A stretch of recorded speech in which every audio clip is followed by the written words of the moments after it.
you can see all my slides. You won't be able to uh, see me. You'll be able to hear me and access my slides, right? I'm gonna open my chat so I'll be able to see once in a while you write to me. So today's session is going to be young learners. So welcome everybody. Thank you so much for participating in the session. So I'm going to get started. And the title of my presentation today is Young Learners, Teaching and Building Bridges to the Future. My name is Tereza Sekiya. I am an ELT academic consultant for Cambridge University Press. And for 1 hour, we will be talking a little bit about some aspects in teaching young learners. What kind of young learners am I talking about? Well, I'm talking today about primary level learners. It would it will be more or less our Fundamental 1 in schools, right? And primary level in language centers. We start then talking about today's agenda. I will need your participation in certain activities, right? So I am already counting on you during the session, okay? So today, I will give you more or less an overview of the work we do with young learners. Then I'm gonna talk about a little bit about the difference between teaching and working with life skills. After that, I will kind of approach a little bit the difference between the 21st century skills and our CAMFLIC. Well, do you have any idea what CAMFLIC might stand for? Okay, during this presentation, you will be able to see that, right? Then we are going through some sample activities and we draw some conclusions at the end of the session, right? So we will be together for the next minutes. So this presentation is going to last more or less an hour or so. And I would ask you to leave your questions to the end of the session, if that is all right with you. Okay? Can you all still hear me? I hope so, right? So young learners. Well, I love working with young learners, and there are certain things we naturally relate to teaching young learners, right? See if you agree with me. The first thing is songs and chants. And basically, I would say that when we talk about kids, generally songs and chants, they come along, right? And I love working with chants. The only thing is that today I'm not going to work with chants. By the way, I haven't prepared any songs for today's session, and you will see later why I decided on doing this. But you can't talk about young learners without mentioning the importance of working with songs, working with games, because they learn through doing, they learn through playing, and they not only learn how to use the content, but they learn how to work with one another during games, right? Art, craft is also something very, very important in their development, not only in terms of motor skills, but also in terms of cognitive skills, right? Or cognitive competencies. We also talk about multiple intelligences when we talk about young learners, right? Different styles of learning, different ways of internalizing content. Students who are more visual, the others who are more kinesthetic, the ones who prefer um, writing or reading, and so on, right? So we have different types of students with different types of intelligences for learning, right? We also have a lot of TPR activity related to young learners, especially because most of them, depending on the age, although we are working with primary level students, right at the beginning, students that are 6 or 7, they can't write or read very well. And this is one of the reasons we focus a lot more on speaking and listening. And TPR activities are very, very important for this moment in their development, right? And not to mention the importance of visuals in the classroom.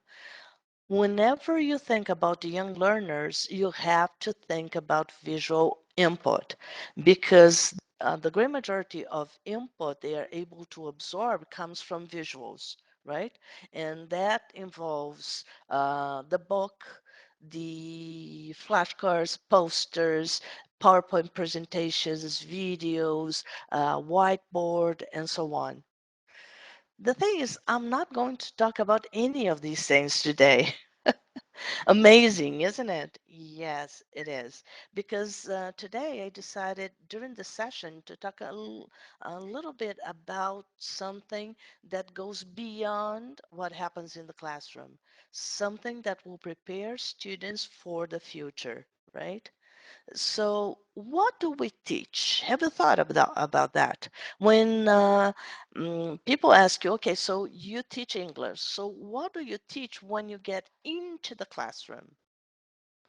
Well, possibly I can get different answers from all of you, right? Some of you prefer to work on activities, some of you will prefer to work on certain types of content, but I would say that the great majority of times when we have to summarize what we do to people who do not teach English to this age target, basically we summarize it in vocabulary, grammar, or functions. If we consider the ones who cannot read and write, so we focus on communicative functions and we also focus on development of skills, mainly the forming skills, considering listening and speaking for the lower levels of primary students. And we add up reading and writing from for students that are 8 on up, right? But these 8 target from 6 up to 10 years old, they will all be exposed to all the 4 skills and they will work with all of them as well, right? So far, so good. Do you have any comments? Anything you would like to add up? No, so far, so good. Okay. If at any moment you have problems with the audio, don't forget, send a message to the host in the chat box and let them know you can't hear me. Okay? Very good. Okay, so the question is, how can we prepare our students for the future? We prepare them to use the language, the English language, or we prepare them to use the content we provide them with in our classes, isn't it true? But what about the future? What about let's say, the skills they will have to face this so fast changing world, and especially with different things coming up so soon in pace that is what 10,000 times faster than it was 10 or 20 years ago, right? So basically, this 21st century has a lot of challenges that our students, these primary students, will face when they grow up and when they start working or when they start living fully in this 21st century. So, how can we prepare them to get there, to live in this world in an independent and very, very thorough way? Well, they need more than language. They need more than vocabulary, grammar, or language skills, right? They need what we call life skills.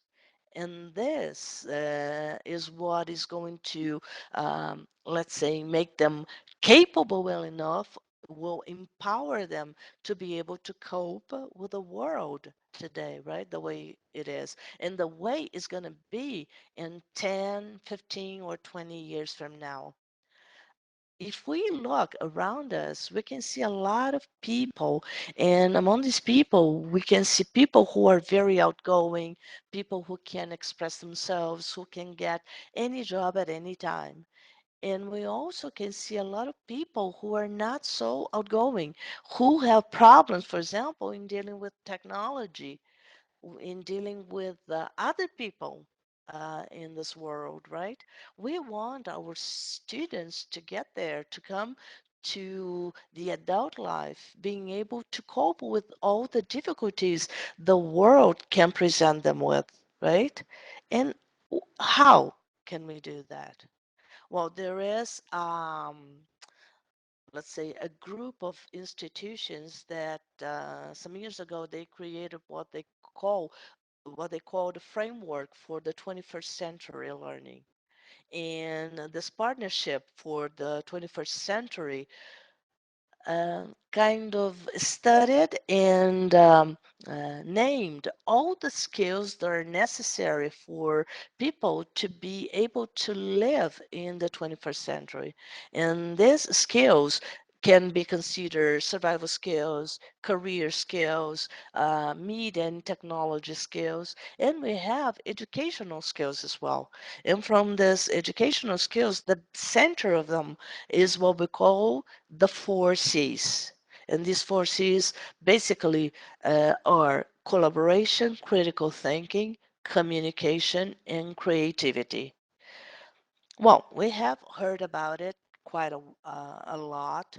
We have seen presentations being given all over Brazil and abroad talking about the four C's and the 21st century skills.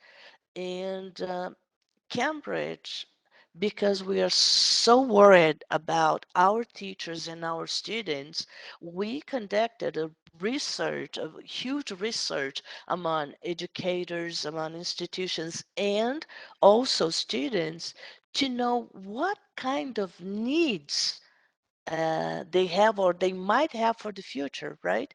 And what kind of needs can be fulfilled inside the classroom. What are the skills that we should be working with, especially when we talk about kids, because this is the foundation of who they are going to be in the future. And we came up with what we call CAMFLEC. This is an acronym, of course, and it stands for the Cambridge Framework for Life Competencies. Well, skill, competency, what's the difference? Well, basically, skill is, let's say, an ability that you have to develop. A competency is, let's say, the result with a lot of elements, including skills, that will allow the user to, let's say, not only be able to work with the world around with the issues that will show up in his or her life, but also interact with the world, with the people in the world, right? An example is, okay, I know present perfect. Okay, great. So I can use present perfect in sentences. This can be considered knowledge and skill. But what can I do with the present perfect? Well, I am able to talk about trips that I have taken in my life in the past. So I am capable of doing something with the content and the skill that I have developed. And this is what is going to make a difference for our students in the future. So instead of developing skills, we develop competencies. And what exactly can be considered a competency? I would say that a competency involves knowledge. So I have to know the content I'm using, right? Not only that, but to have, I have to be able to manage the skills that are related to the knowledge that I'm using, right? And of course, the attitude that I have or the way I will use the skill and this knowledge will determine the level of competency I can achieve.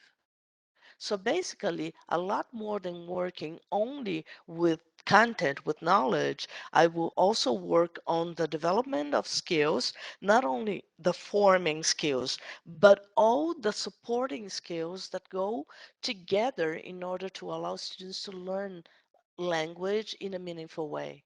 And of course, we also have to work on students' attitude, right? Because apart from teaching them what to learn, we are teaching them also how to absorb this learning. We are teaching them to think and react to the content that is being they are being exposed to as well. So far, so good. Do you have any comments you would like to add so far? No? Okay, so I will keep on going, right? Okay, so in this framework, this Cambridge framework for life competencies, we divided these competencies in six main areas. So, just so you know, creative thinking, critical thinking, learning to learn, communication, collaboration, and social responsibilities. This is a short session, so I will briefly talk a little bit about each of them with giving you a sample activity from one of our books. Of course, it will be impossible to talk about each of these areas in detail because time is short, but I will focus on primary level students for this session. Okay? In the six areas, they have what we call three foundation layers, where we have to take into consideration the emotional level of development, the level of digital literacy they are capable of using, and discipline knowledge. And depending on these three layers, the way they're going to work with the content might change radically or in a very, very significant way, right? So, um, referring back to the title of this presentation, Building Bridges to the Future, Ralph Ellison, an American novelist, he said, education is all a matter of building bridges. So we will build bridges throughout this work of developing competencies since primary, pre-primary and primary level students all the way up to adult students as well. Okay, so let's start with emotional development. And this is one of the layers, remember? And I think they are very, very important. There is an article in our blog, Wobble, we call World of Better Learning blog, called Emotions in the Classroom. This article was written by Rachel Jeffries. She's a teacher trainer from Spain, right? In this article, she talks about the importance of giving room for self-expression and let students cope with their emotions, emotions that they are learning how to understand and how to work with them. Um, Remember, Isami Chiba was a psychiatrist, very famous in the area of education here in Brazil. He passed away, I think, a couple of years ago, and he was very well respected. And he said that we have to teach our children to cope with frustration, pain, anxiety since they are very young. Because if they don't learn how to do that when they're small, when they're very young, when they're kids, chances are they won't be able to learn it afterwards, or they will have a very hard time trying to learn that when they are teenagers or adults. And some people never do, by the way, right? So giving room for them to express their feelings and understand how they feel is something very, very important, right? And she decided to conduct two very, very interesting activities for primary level students. The first years of primary level students, she asked them to choose different feelings and portray them with drawings. And look at the drawings they came up with. Love. So they are going through what we call an abstract, a concrete phase where they see things that they can naturally touch or refer back. They are very, very real for them. In this case, love is being represented by a rainbow, right? Look here, happiness. And happiness, the kids, well, this kid portrayed as playing soccer in a sunny day, right? Then fear. Look how interesting this is, right? And possibly this is a monster at night or something similar. And here is, hold on just a second, sadness. And it does look like the girl who is crying is suffering bullying. It's a possibility, right? So pictures, they say a lot. They tell us a lot. And this is a very, very good opportunity, not only for getting to know students, but to start working with how they feel, with their self-esteem, with the relationship among students, the rapport within the classroom as well, right? Not all students will always feel great and happy and feeling like working and singing and chanting. Some students, it's a work in progress, right? You have to. It will take you time to get closer to them, to have them start expressing their feelings, and start trusting the teacher and their friends. But one of the most important things in teaching young learners is creating a very good atmosphere where learning can happen, right? A safe environment for learning to take place. So this is something that Rachel uh, reports as something that was really, really very rewarding because the kids got closer to her after activities like these, right? And for upper primary level students, let's say the last years of primary level, she decided to give them another activity. She asked, enthusiasm, what is it like for you? And she asked uh, students to portray it through pictures, right? Through drawings. So let's do an exercise together. Okay, I will give you the sentence and you don't have to draw, of course, but you can think of something that will remind you of that, right? Enthusiasm. Okay, what is it like? Enthusiasm for you looks like what? Think about it.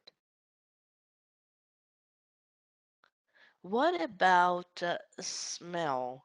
Enthusiasm smells like what? Enthusiasm is something that really takes control, right, of your whole soul and body. So it's impossible to sit still when you are so enthusiastic about something, isn't it? Okay, what about taste? Enthusiasm tastes like, in your opinion.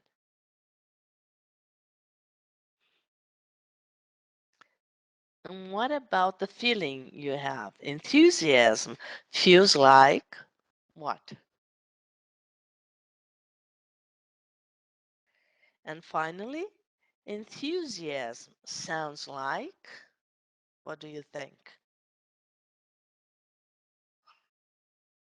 Okay, so now you have your own options for enthusiasm. Let's compare it to a kid who filled out this activity. For her, enthusiasm looks like a butterfly.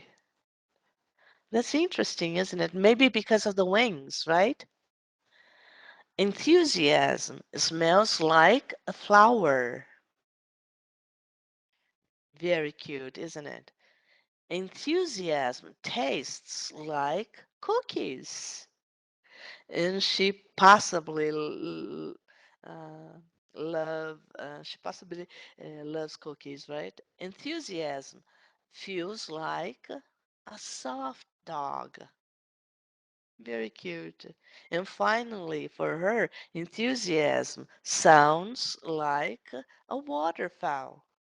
A waterfall. Well, the sound of the waterfall is very relaxing, right?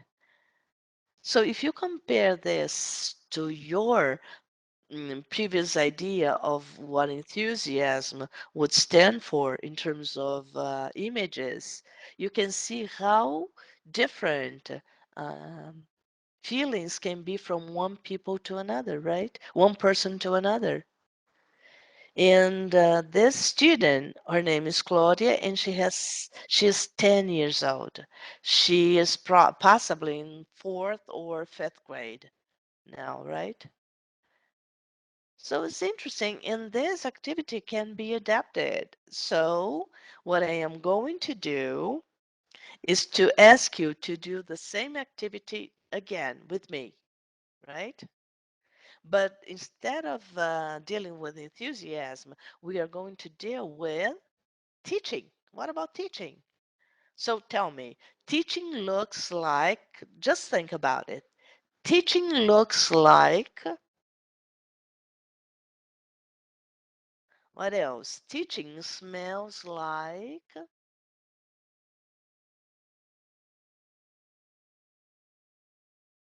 teaching tastes like, teaching feels like, and teaching sounds like. Difficult to think about something?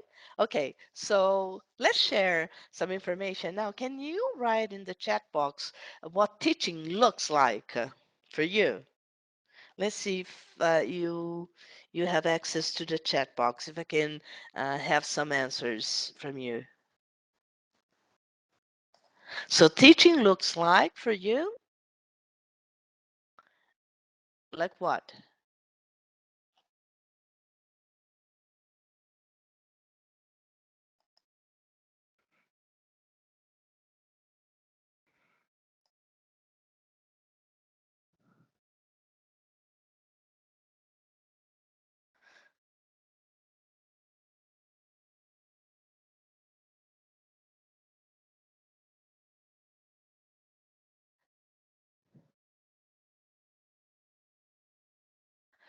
Wow, very nice responses. Well, now I realize that I I haven't seen the chat box before, and now I see a lot of new messages coming in.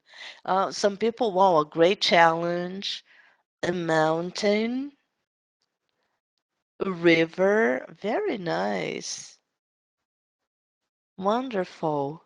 Notebook, very good. Clear morning, wonderful. And what about smelling, right? Teaching smells like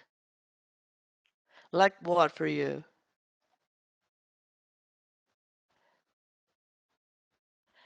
Your favorite perfume, wonderful coffee. Well, that's a good thing too. Great. A new book. Wow, I love it. I agree with you. Wonderful.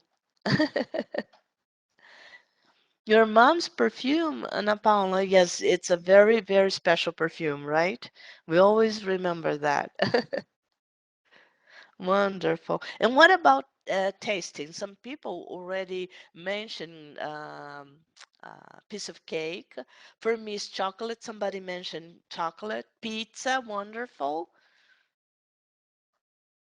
French fries, wonderful. Angelo, that's a very nice idea as well. Well, you see, teaching is not something easy, but we love it. Oh, milk, wonderful, Rafael. And what about the feeling? Teaching feels like, let's see. Oh, Angelo mentioned French fries, and he added with ketchup. Wonderful. Wow, some people saying wind. Let's see who said. Rafael said the wind. A roller coaster. Yes, I agree with you, Helen. I agree with you. It's really like a roller coaster, right? For me, sometimes it feels like velvet, right? But sometimes it's not so easy, right? Oh, an unforgettable movie. Yes, especially when you give a wonderful class where students keep asking you to repeat some activities, some stories. That's wonderful. The Sound of the Sea. So that leads me to teaching sounds like the sound of the sea. For me, teaching sounds like thunder because it wakes you up. You can't sleep while you're teaching, right? Adrenaline, wonderful.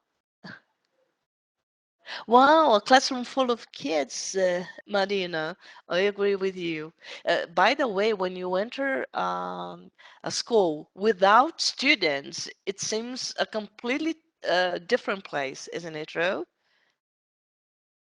Oh, students calling you teacher. Wonderful. Wonderful. Well, you see, isn't it wonderful to keep exchanging ideas and they're only sentences, but people feel or have different feelings towards the same thing. It can be a feeling, an occupation, it can be a day, it can be, I don't know, a fact or an important date. Right, like Christmas, for example. So these are simple exercises where you can give room for students to express themselves. And this is when you also realize when students are, uh, let's say, uh, willing to get help from the teacher as well, right? Because sometimes the students are so quiet, you have no idea what is going through their minds. But once you start talking to them about things that are not really related to the classroom content, but when they can express a little bit of how they feel, what they think, well, then you really start getting to know your students, right? So thank you very much for your participation in this activity. And I'm going to quote now Simon Ward. He says, "There is no aspect of learning that doesn't involve emotions. Engaging positive emotions is probably one of the most vital components of learning, and this is true." Simon Ward is an educational psychologist and is also a consultant for the Cambridge Learning Journey as well, right?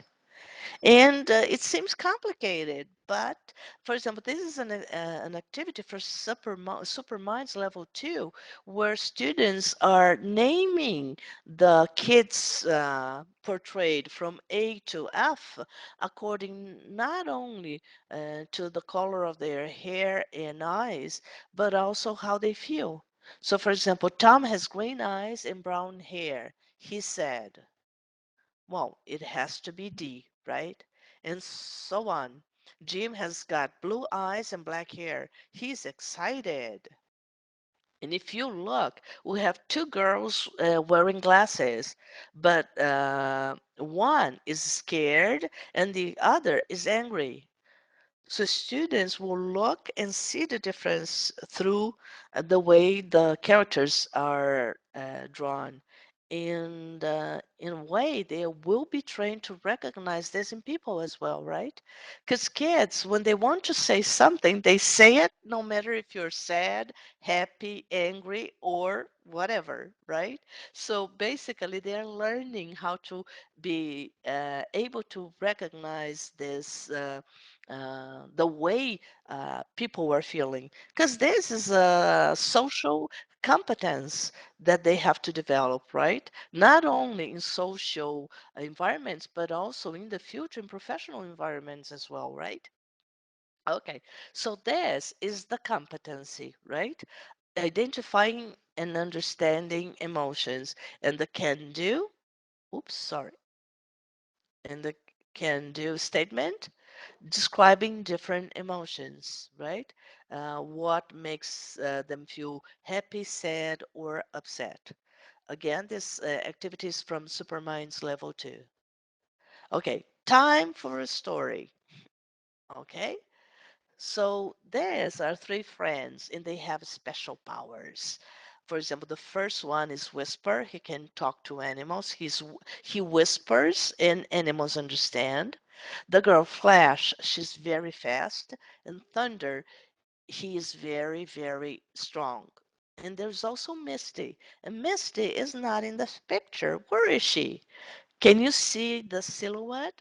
She can become invisible, and she's using her powers to really go ahead in the line, in the queue, because she wants pizza. And she gets up front because she wants to get pizza, right? And she asks for pizza. But guess what? She doesn't have it because it's over. And of course, she gets upset. But she tried, she cheated, but it didn't take her anywhere. But guess what? Well, then she gets sausages and peas. No problem. But she's kind of upset, right? And she gets her lunch and it's okay. Now, when her friends finally get the food, guess what? A new pizza, nice and hot. And guess what? Ta-da! She's the only one that doesn't have it. So again, there's a moral for the story, right? But this can teach a lot to kids in terms of values, in terms of attitude. So I could, let's say, focus the attention on the use of structure, using I have and I don't have or I haven't got, depending on the level that you have. So these are the things they have, and these are the things they don't have. And I can ask the kids not only to be able to recognize what each kid has or not, but also uh, being able to describe what each character has got or not. Right? So basically, you look at the picture and will be able to describe what they see in the picture. Right? So apart from knowing the content, knowing the language, knowing the structure and the vocabulary, they are able to use this in order to be able to communicate. And this is one of the competencies that are very, very important for in the future for self-expression, right? So this is from Superminds level 1. But I want to work with another story. I want to show you the kind of impact students will have when they see the story is from the same level, Superminds level 1. So this is Whisper, right? His cap is missing. And said, my cap isn't here. Oh no. Maybe he left it home. Well, but the thing is that he sees Gary, and Gary is using a cap exactly like his. And Flash asks, are you sure? Maybe Gary has the same cap. And then he says, no, it's my cap. And he says, stop, that's my cap, Gary. And Gary says, no, it's not your cap, it's my cap. But Whisper does not believe him. He talks to a bird and he asks the bird to get his cap back. And he does that. The bird gets the cap from Gary and gives it to Whisper. And he is feeling the best person in the world. Wow, he tried to take my cap, but I got it back, right? And he's very happy. But when he gets home, uh-oh, look at what's under the chair. Oh no, that's my cap. So he made a mistake. So what do you think? Uh, what do you think is going to happen afterwards? What would you do? What would your students do? And what about Gary? How will he feel when Whisper tries to give the cap back, right? So this is something that we have to start working with our students to think about not only what we do in the things that, or the consequences of our actions with among our friends and family, right? Well, of course, this is a story. Everything wins well, ends well. Whisper apologizes, and Gary is a nice guy, a nice boy. He says, okay, no problem at all. So, more than simply working with the content, working with the values or develop that is something very, very important. Oh, you had a similar situation in your classroom, Angelo. So you're right. So this is because for kids, there's not yet a very, very clear line between what's wrong and what's not, what is acceptable behavior and what is not, right? So they are learning, and we can help them make sense of what is considered good attitudes and not, right? And basically, instead of pointing our finger to the student, why not having reason and understand what are the things that are not so good or the decisions that are not so good that they are making, right? So again, this is a very good way of working with more than simply content, working with also the emotional side, right? So when we are talking about emotional development, we're talking about identifying and understanding emotions. And of course, this is the competence. And of course, it's divided in different types of skills and can-dos. The can-do statement is what they are able to do with this competence, right? And it's a lot simpler than we think. Managing on emotions, using strategies of controlling emotions when we are angry or upset, controlling the level of excitement in class, etc., etc. So this is just for you to have an idea. Later on, I'm going to give you the source where you can get all this information info, including some of the activities I'm going to show you, right? Empathy. And this story is all about empathy. When you do something, but eventually you put yourself in somebody else's shoes. And this is how we improve your social skills because you start understanding how people think and how people act as well, right? And possibly this is one of the most important skills and competencies we can uh, develop with our students because they are the ones who will allow them to develop the others, right? Without emotional balance, emotional intelligence, chances are all the other competencies will be affected without this one, right? Look about thinking. I forgot to include the source. This is from Calvin and Hobbes. The ones who know me, they know I love Calvin and Hobbes. And this is a dialogue between Calvin and Hobbes, his imaginary tiger puppet, right? He says, sometimes when I'm talking, my words can keep up with with my thoughts. I wonder why we think faster than we can speak. And then Hobbes thinks and he says, probably so we can think twice. And this is true, right? Especially kids. They talk a lot faster than they can think. And one of the skills that have to be developed are the ones related to critical thinking, right? And when we use our critical thinking skills, we develop competencies related to understanding and analyzing links between ideas. And it can be translated in different ways, like sorting and classifying objects, comparing different types of information, and this eventually will help them to determine what is fake news and not, for example, in the future, right? Evaluating ideas, arguments, and options, and also synthesizing ideas and information, right? Example, I have a balloon. So I will ask students to write their height. Then they will blow up a balloon as much as they can. They're going to blow and fill out the balloon with their air only once, right? Then they are going to tie a string, and then they are going to use kind of rope to measure the size of the balloon.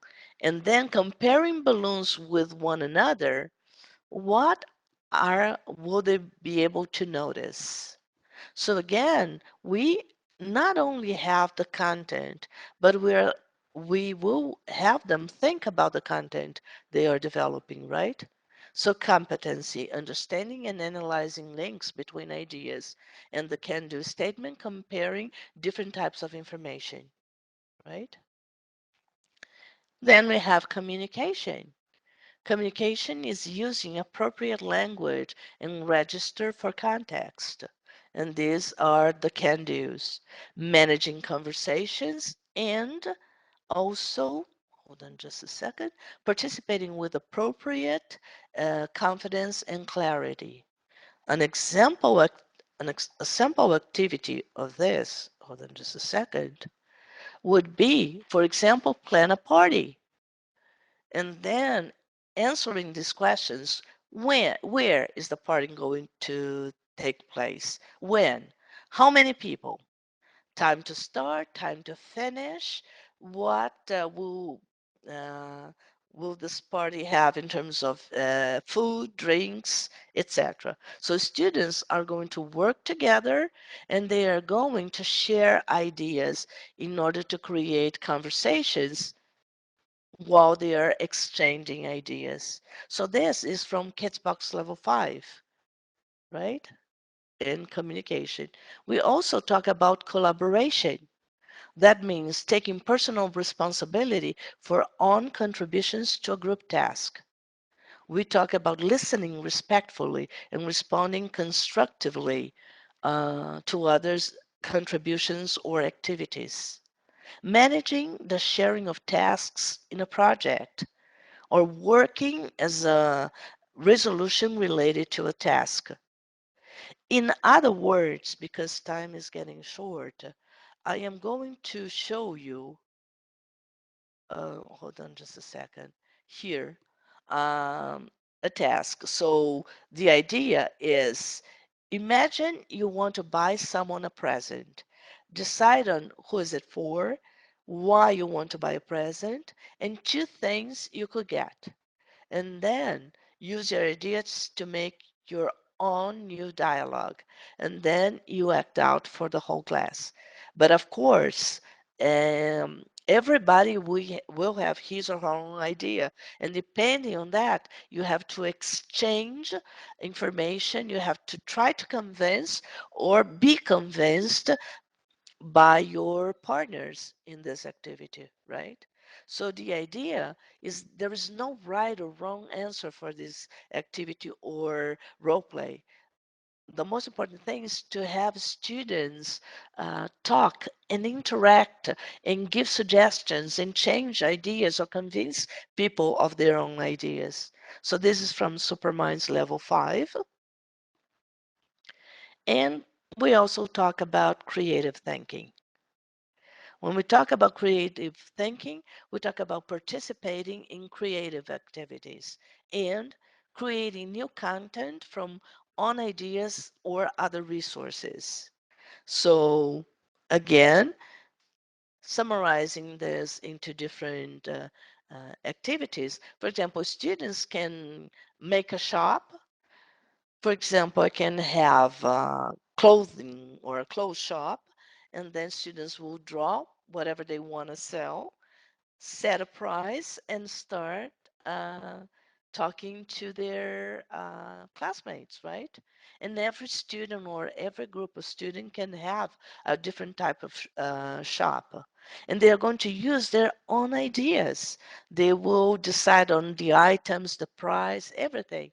They will work on the drawing, on or maybe the things, the reality, the real objects they want to bring to the shop they are putting up together, right? This is from Kids Box level 3. But if I want, I can do the same activity from in lower levels. For example, there's activities from guess what level 1. And in this case, they only use auxiliary do, but they bring their own toys for the activity. They can bring pictures as well if they want to, right? So the activity can be a little more sophisticated or a little simplified depending on the level you are working with, right? Learning to learn, that means practical skills for participating in learning and taking control of your own learning. Basically, this is the best competencies to be developed during projects, for example, right? So, for example, here I have a school trip message, right? Can you identify in the school trip message, for example, where you are going on this trip? Can you identify the date? Can you identify a meeting point, a meeting time, the cost of the trip, and the return time? Basically, we're teaching students how to get information. And after that, I want them to write a notice for the school board using the checklist, right? And you can ask them to prepare trips for the school to different places, places they would like to visit with their friends on a school tour, for example, and use this as a model, right? So again, we have the competence and the can-do statement related to this activity. But we can do something a little more sophisticated. We can work on a mystery. For example, I can choose different mysteries like Bigfoot, like the Loch Ness Monster, the black hole, or the Bermuda Triangle. So students can choose what they want to talk about. And then first is preparation. They work in groups, right? Then they start hunting for information using books, magazines, internet, right? They can talk to friends, family, right? Especially the internet. On the internet, they can get a lot of information. They only have to check the source if it's reliable, right? And then they have to decide what to say and who's going to say what. And after that, basically, they have to decide the kind of resources, the editing they have to do in their presentation. That means they will have to organize everything. And of course, they will count on the teacher and as a consultant. But basically, all the work will be done by the students, and they will learn a lot, even from their mistakes. And they will be, let's say, they will become enthusiastic about what they are preparing. And if you change the topic, you can do anything you want, right? Instead of big mysteries, you can have big or important facts in history, for example, right? Or special festivities or special musical concerts like Lollapalooza and Rock in Rio, for example, right? And this is the whole activity taken from Superminds Level 5, right? The competence and the can-do statement. I know I'm getting a little late in schedule. That's why I will rush a little bit more. Uh, well, for social responsibility, I would say only one thing relating to the title I chose for this presentation. We build too many walls and not enough bridges. So again, this is something that we have to think about, right? What kind of message we are sending out through to our students, and especially what kind of students are we preparing for the future? And building bridges, I would say, is the best way to make them capable of building a better, a brighter future for them, right? And basically, those competencies are related to the world outside, integrating students in the community where they live, right? Thinking about recycling, the environment, the community, the actions that are being related not only to the city, but also to the school, taking care of the school, taking care of your friends, taking care even at your own responsibilities as well, right? Here, an example from Superminds Level 4 is related to a story where a tsunami happens, right? And after the tsunami, Tilly, one of the characters, she decides to go back there and try to help the population. And this is something very, very important as well, right? To put yourself in somebody else's shoes and see what you can do in order to help people, not only to think about yourself. So here's the skill, and here the can-do statement. So again, when we talk about social responsibility, we're talking about building bridges, not walls, as Martin Luther King said once, right? Okay, so this is based on our Cambridge framework for life competencies. Later, at the end of this presentation, I am going to pass you on the link where you can download not only this introduction to the framework, but other 7 or 6 different booklets talking about each of the competencies that I showed you, all the 6 competencies that are part of the framework. Okay, so again, when we talk about the foundation layers, emotional development, digital literacy, and especially discipline knowledge. For discipline knowledge, I have a quote from Jim Rohn, American novelist. He said, "Discipline is the bridge between goals and accomplishment." And they will learn discipline through the standard that is set and through the projects and activities that they are set out to do. Because to do a project or develop, let's say, a more sophisticated activity, they need organization, and organization requires discipline as well. And hopefully they will develop both together.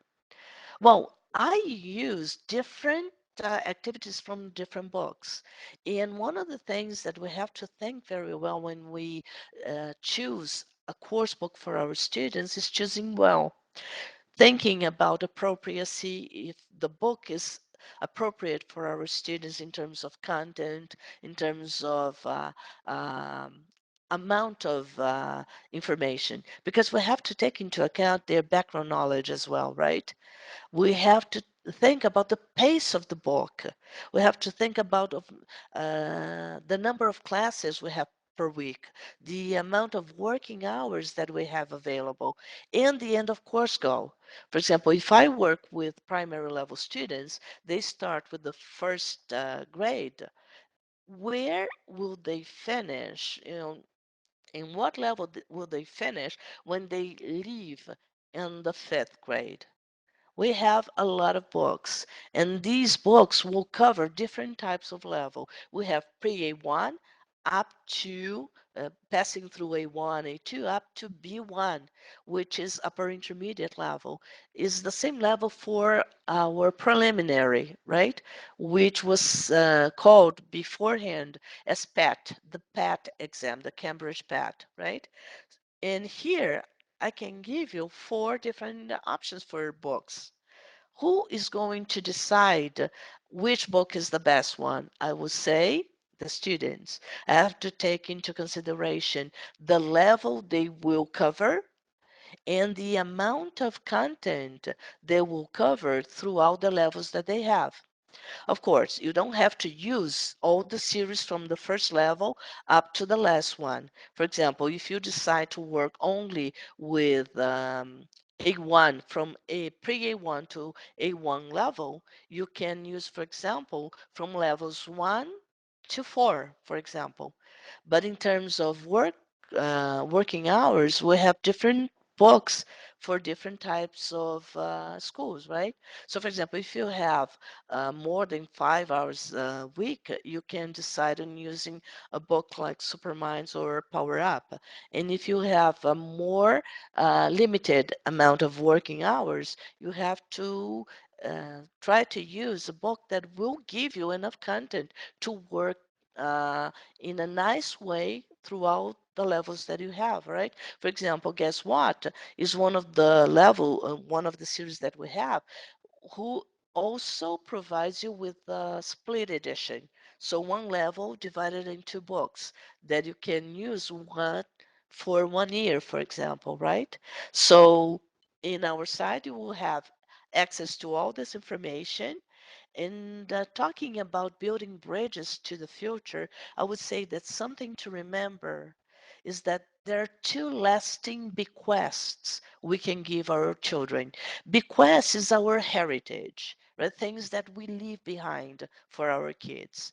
I would say that, well, the author says one of them is roots and the other is wings. This is from Harding Carter Jr. He was journalist, editor, publisher, and he won a Pulitzer Prize once, right? And I would say that with roots and wings, our children can build bright futures for themselves, right? So let's focus on that. So unfortunately, I won't have enough time for answering questions, but I will leave you my email address and I will be more than glad to answer any questions that you send me via email. Okay? All activities were taken from Guess What series, Kids Box series, and Supermind series. I didn't choose anything from Power Up because the Power Up series will be officially launched in July during our Cambridge Day, right? And by the way, sources, right? References. We are launching our what we call our Young Learners Hub. So access it and a lot of information from for this presentation I took from what they call the Cambridge Young Learners Approach. In this hub, you're going to have access to a lot of materials. For example, ideas for activities in the classroom. For example, craft projects for grammar practice, storytelling, videos for guessing, a lot of activities, including videos as well on how to develop literacy through phonics, how to work with stories, how to teach English with stories, with videos as well. And something that I would say is that you can even have um, activities and songs in this hub. But this hub also will direct you to our World of Better Learning blog. And in this World of Better Learning blog, you can look at the Cambridge Framework for Life Competencies, and you can download all the booklets related to the framework. And most of the activities that I showed you come from there, right? So I'm gonna give you the link. This is the Emotions in the Classroom article from Rachel Jeffries that you can read from beginning to end, right? And this is our link, cambridge.org/br/Cambridge English. Enter as a teacher and you will click on blog. There you have many articles in videos, podcasts, everything you can think of. You just have to click on the title or topic you want to hear or read about. Okay?